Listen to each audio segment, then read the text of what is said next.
हमारे चारों तरफ बहुत सारे संगठन सक्रिय हैं, बहुत सारी संस्थाएं काम कर रही हैं। लेकिन यदि हम बात करें गंगोत्री वेलफेयर फाउंडेशन की उपलब्धियों के बारे में, इससे जुड़े हुए तमाम कार्यक्रम बहुत सारे किए गए हैं, किए जा रहे हैं और आगे भी हमारे पाइपलाइन में हैं, हमारी योजनाओं में शामिल हैं। तो उन कार्यक्रमों का या उस तरह की योजनाओं का कुछ विवरण यदि आप बता पाएं तो हमने झेला है वो अभी की पीढ़ी को नहीं। हाँ, अभी के पीढ़ी को वो नहीं हो, उसके लिए हम सब लोग हाँ उसके लिए हम प्रतिबद्ध हैं। और रही बात इंटर करने के बाद, हम लोग जब छोटे थे, हम लोग गांव में देखते थे, इंटर करने के बाद वो ग्रेजुएशन में एडमिशन लेता था, वो सिर्फ पार्ट 1 पार्ट 2 पार्ट 3 करके उसके बाद घा आ जाता था। जो उसका पुश्तैनी काम था खेती करना, बस उसी में जुड़ जाता था। यही हम लोग देखते आए। लेकिन जब एक चीज कहा जाता था कि ये ग्रेजुएशन या बीए करने के बाद खेती कर रहा है कुछ काम तो हम लोग यही देखे कि वो तो कभी कंपटीशन के बारे में सोचा ही नहीं। हम उनसे कभी चर्चा की कि आप लोग रेलवे का एग्जाम कभी दिए थे क्या? बोले रेलवे के एग्जाम तो कभी देवे नहीं किए। तो बोले आप क्यों कोसते हो कि मेरा नौकरी नहीं हुआ? आप तो कभी इसके बारे में सोचे ही नहीं। तो मेरा यही है कि 12वीं करने के बाद आप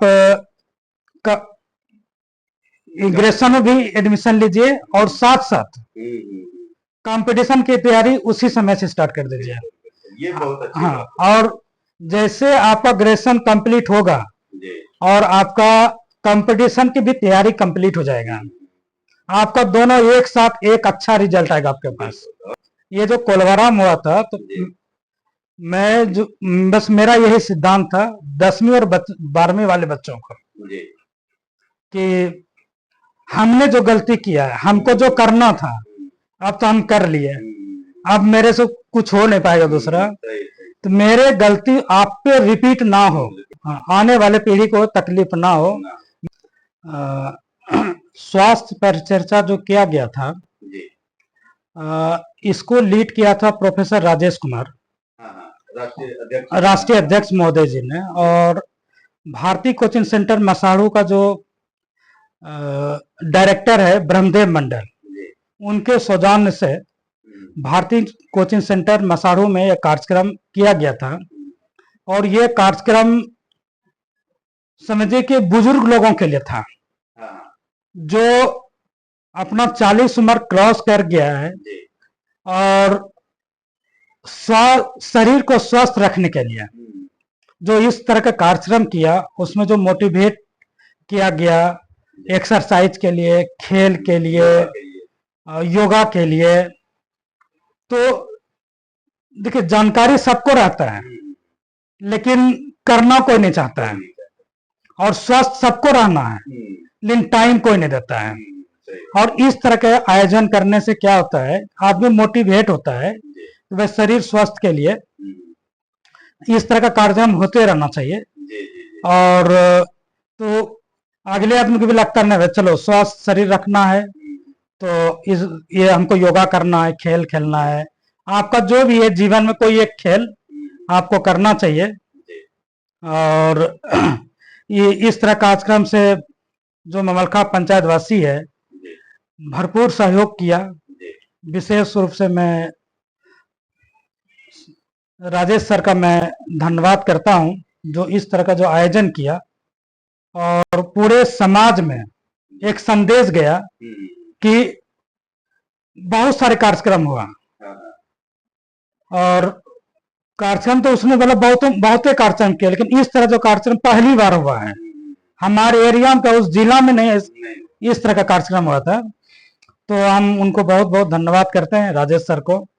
और स्वास्थ्य परिचर्चा बहुत बेहतरीन रहा, और पूरे कमेटी को और कोर कमेटी के मेंबर गंगोत्री वेलफेयर फाउंडेशन को हम कोटि कोटि धन्यवाद करते हैं कि इस तरह का कार्यक्रम करके आप ग्रामीणों को मोटिवेट किए।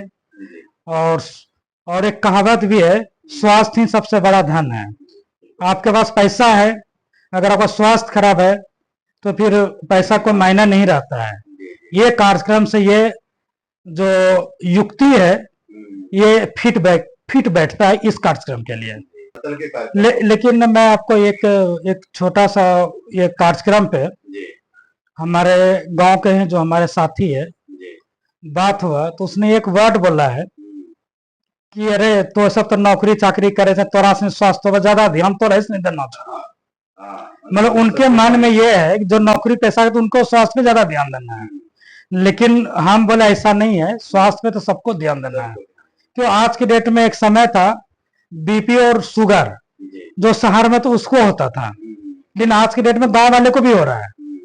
जो मेहनत का काम कर रहा है, खेती में काम कर रहा है, वो भी तो बीपी से शुगर से प्रभावित है। तो मैंने उसको ऐसा बोला कि ऐसा कोई जरूरी नहीं है कि नौकरी वाले को ही स्वास्थ्य पर परिचर्चा करना चाहिए।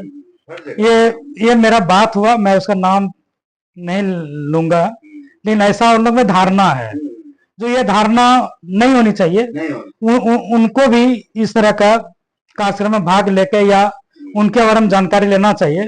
स्वास्थ्य सबको ठीक रखने के लिए कुछ न कुछ कदम उठाना चाहिए, इससे जरूर समाज को, ग्रामीण को इसमें लाभ मिलेगा।